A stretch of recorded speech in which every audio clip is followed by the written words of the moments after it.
श्री राग महला पंजवा।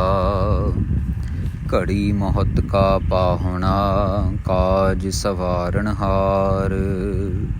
धन धन गुरु अर्जन देव जी महाराज श्री गुरु ग्रंथ साहिब महाराज के अंदर 43वें अंग पे ये शब्द शोभित कर रहे हैं। साध संगत जी, चल रही लड़ीवार कथा हम सब बहुत ही प्यार से पिछले कुछ समय से श्रवण कर रहे हैं। गुरु महाराज कृपा कर रहे हैं। सारी प्रकृति का, सारी सृष्टि का ज्ञान, आत्मा और परमात्मा के मिलन की बात, अपने पापों और पुण्यों से ऊपर उठ के भक्ति और बंदगी की बात समझा रहे हैं। इस शब्द में गुरु अर्जन देव जी महाराज के पास कुछ लोग आए। महाराज अमृतसर की धरती पे विराजमान हैं और एक सेठ जो कि इस दुनिया से चल बसा है, जहाँ आज के दिन वो चला जाता है, तो उसके बाद ये कुछ संगत महाराज के पास आके इस सेठ का जिक्र करती है। तो महाराज के पास जिक्र करती है तो महाराज को बोलती, महाराज ये एक अमीर बंदा जो है वो चला गया धरती से।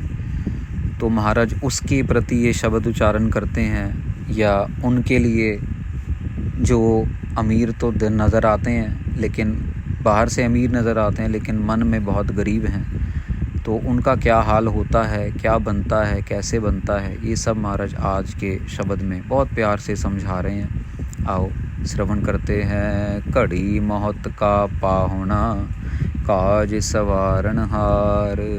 महाराज कहते हैं कि भाई हम लोग तो सिर्फ कुछ समय के लिए मेहमान हैं। हम लोग मेहमान हैं और समझ लो कि बहुत कम समय के लिए हम मेहमान जैसे किसी के घर पे आता है तो कुछ समय बिता के चला जाता है, ऐसे ही हम धरती पे आए हैं मेहमान बन के, और कोशिश करके अपने काम वाम बनाने की कोशिश करते करते सारी उम्र बिता देते हैं। माया काम व्याप्या समझे नाही गावार। महाराज कहते हैं कि इसको माया और काम मतलब कामुक वृत्ति, सेक्सुअल डिज़ायर जिसे हम कह देते हैं। माया मतलब ममता। महाराज कहते हैं इसको माया और काम जो है चिंबड़ा हुआ है, इसको चिपका हुआ है, लेकिन ये बात इस गंवार को समझ नहीं आती है।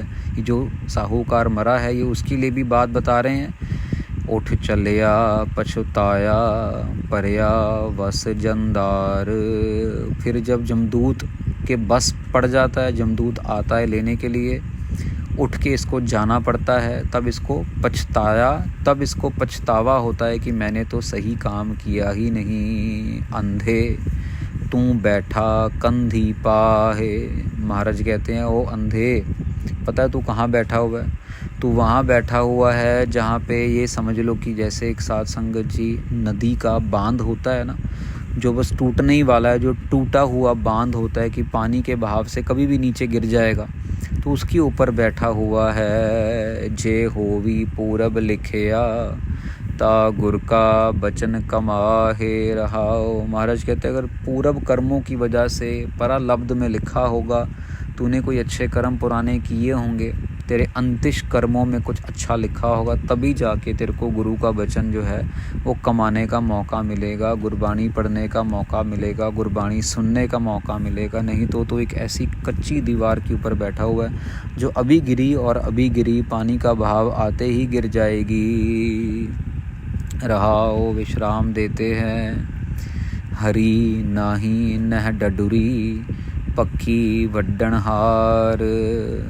महाराज कहते हैं कि जैसे साध संगत जी जब फसल उगाई जाती है ना, तो फसल उगाने के बाद जो है कभी कभार हम लोग जो पकी हुई फसल है वो काटी जाती है, लेकिन कभी कभार समय के हिसाब से, मौसम के हिसाब से, धूप के हिसाब से, पानी के हिसाब से आधी पकी फसल को भी जो है वो काटना पड़ जाता है। महाराज कह रहे हैं हरी नाही नह डडुरी पक्की वड्डणहार। महाराज कहते हैं कि जो काटने वाला किसान है ना, वो ये समझ लो कि कभी कभार तो पकी भी नहीं होती, कभी कभार आधी पकी होती है, कभी कभार पूरी पकी होती है। जो काटने वाला है वो तो काट के चला जाता है। लैले दात पहुँचया लावे कर तैयार।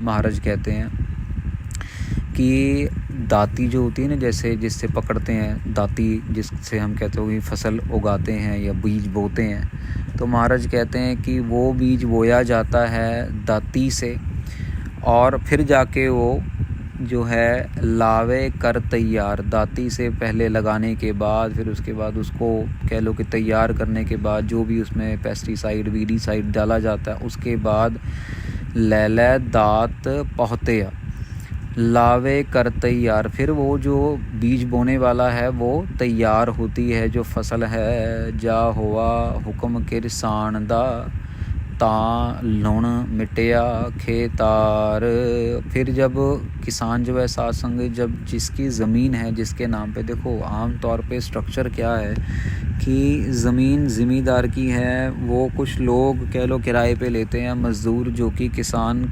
ज़मीन के अंदर जो है बीज बोते हैं, काटते हैं, बेसिकली मज़दूरी करते हैं। तो महाराज यहाँ कह रहे हैं कि जब ज़मींदार का हुक्म होगा, जा हुआ हुक्म किरसान दा, मतलब ज़मींदार का हुक्म हुआ, ता लुण मिणया खेतार, तब जाके जो है वो फसल जो है काटी जाती है और उसकी गिनती होती है, कितना बाहर निकला, कितने मन गेहूँ निकला, कितने मन चावल निकला, पहला पाहुर धंदै गया, दूजे भर सोया।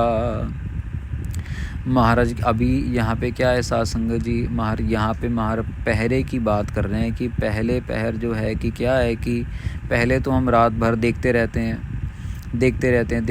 हैं कि भी क्या है जो हम लोगों के काम हैं, मतलब पहला पहर धंधा गया। अब आप कथा सुनने वाले श्रोते हैं सब समझ रहे हैं कि पहले तो हम अपने कोई सही कामों में, कोई गलत कामों में लगा देते हैं, कोई बिस्तर पे पड़ा हुआ है, कोई अपने काम में संभोग रहा है, आज की दुनिया में कोई नेटफ्लिक्स देख रहा है, फिल्में देख रहा है और फ़ोन पे लगा हुआ है। दूजा पर सोया, दूसरे पहर पे हम लोग सोते रहते हैं। पहली आधी रात तो हमने निकाल दी गलत काम करके, दूसरी पहर निकाल दिया हमने सोते हुए। तीजा झाख चखाया, चौथा भोर पया।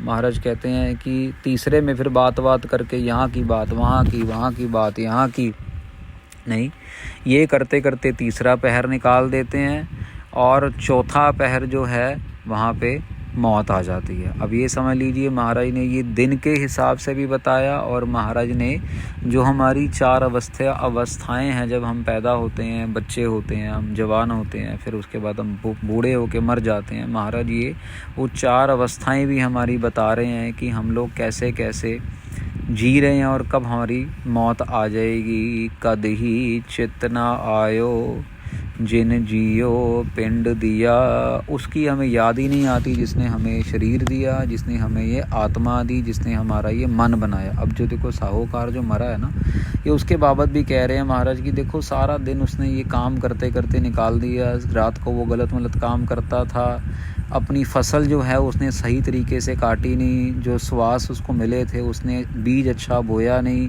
ये उसके कॉन्टेक्स्ट में सुना रहे हैं, लेकिन समझा सबको रहे हैं। देखो कितने प्यार से उसका नाम भी नहीं लिए एक बारी भी, और लेकिन सबको समझा भी रहे हैं कि भैया ऐसा ना हो कि जैसे उस बेचारे को जाना पड़ा ऐसा हमें भी ना जाना पड़ जाए। साध संगत कौ वारिया, साध संगत कौ वारिया, जियो किया कुर्बान। अब महाराज आखिर में अपनी बात बता रहे हैं कि देखो हमने तो अपने आप को साध संगत के ऊपर वार दिया है, हमने तो अपने आप को अच्छी संगत के ऊपर, साधु महापुरुषों की संगत के ऊपर, सतगुरु की संगत के ऊपर वार दिया है, कुर्बान कर दिया है। अपना सब कुछ जियो किया कुर्बान, मतलब अपना मन, अपना तन, अपना धन सब कुछ कुर्बान कर दिया है। जिस थे सोझी मन पई मिलिया पुरख सुजान। महाराज कहते साध संगत, गुरु की संगत, साध संगत मतलब गुरबाणी शब्द गुरु। साध संगत जी एक बात आप समझनी है यहाँ पे, देखो अलग अलग युगों में अलग अलग रूप में अवतार आए। कलयुग के अवतार शब्द गुरु हैं। ये शब्द गुरु जो हैं ये मौनी हैं, इनसे जब तक कुछ पूछेंगे नहीं तब तक ये कुछ बोलेंगे नहीं। ये अपनी मस्ती में हैं, ये अपने धुन में मगन हैं, लेकिन ये भला सबका कर सकते हैं। पर जो इनके पास आके भला मांगेगा, अरदास करेगा, ये अवतार हैं। इसीलिए शब्द गुरु अवतार बार बार ये वर्ड यूज़ होता है। ना तो ये कभी ज़िंदा हुए ना, इन्होंने कभी जाना है मरना है, ये हमेशा सदैव रहने वाले शब्द गुरु अवतार हैं। तो महाराज कह रहे हैं जिससे सोझी मिली मिलया पुरख सुजान, मुझे परमेश्वर पुरख सुजान मतलब यहाँ परमेश्वर की बात आ रही है, काल पुरख वाहिगुरु की बात आ रही है। भाई साधुओं की संगत में, महात्माओं की संगत में रह के मुझे सोझी मिली और मुझे परमात्मा तक का ज्ञान मिला शब्द गुरु से। नानक डिठा सदा नाल हर अंतर जामी जान। महाराज कहते हैं कि नानक डिठा सदा नाल, भाई हमें तो हमेशा अपने साथ नज़र आता है, जहाँ देखे वहाँ पे नज़र आता है। इसीलिए हम कभी किसी से झूठ बोलते ही नहीं, हम बोल ही नहीं सकते, हम किसी के साथ चोरी कर ही नहीं सकते, क्योंकि जहाँ देखते हैं वो सामने खड़ा, फिर डर लग जाता है भैया चोरी कैसे करेंगे, वो तो देख रहा है। हम अगर किसी को गलत बोलने लगते हैं तो सामने वो नज़र आ जाता है, फिर देखने का समझ आता है वो सामने खड़ा, ऊंची आवाज़ में बात नहीं करना, मिठ बोलड़ा जी, निम्रता में बात करनी है। ऐसी ऊंची ऊंची अवस्थाएं महाराज बख्श देते हैं। हर अंतर जामी जान, वो हमारे साथ में है जो अंतर्यामी है, जो अंतर की जानने वाला है, घट घट के अंतर की जान, तो वो सब कुछ जानने वाला है। तो साथ संगत जी, गुरु अर्जन देव जी महाराज आज के शब्द में बड़े प्यार से समझा रहे हैं कि हमारा क्या हाल हो सकता है। हम कितनी दूर से अपने साथ कालक इकट्ठी करते हुए आ रहे हैं, जमदूत ने आना है, 1 मिनट में लेके चले जाना है। दिन रात गलत काम में लगे हुए हैं, माया के अंदर, काम के अंदर लगे हुए हैं, दिन रात हम कह लो कि अपने आप को तंग करने में लगे हुए हैं, लेकिन नाम की तरफ जो है हमारा ध्यान नहीं है। महाराज बाद में यही समझा रहे हैं आखिरी पार्ट में, शब्द में, कि अपने आप को इतना जोड़ लिया जाए, इतना जोड़ लिया जाए परमेश्वर से कि वो कभी भूले ही ना, 24 घंटे अपने अंग संग महसूस हो, और अपने आप को इतना तोड़ लिया जाए, इतना तोड़ लिया जाए इस मायावी जाल से, इस दुनिया के ढोल ढुमक के धमेलों से, झमेलों से, ताकि हमें डिस्ट्रैक्ट ना कर सकें, हमें तोड़ ना सकें।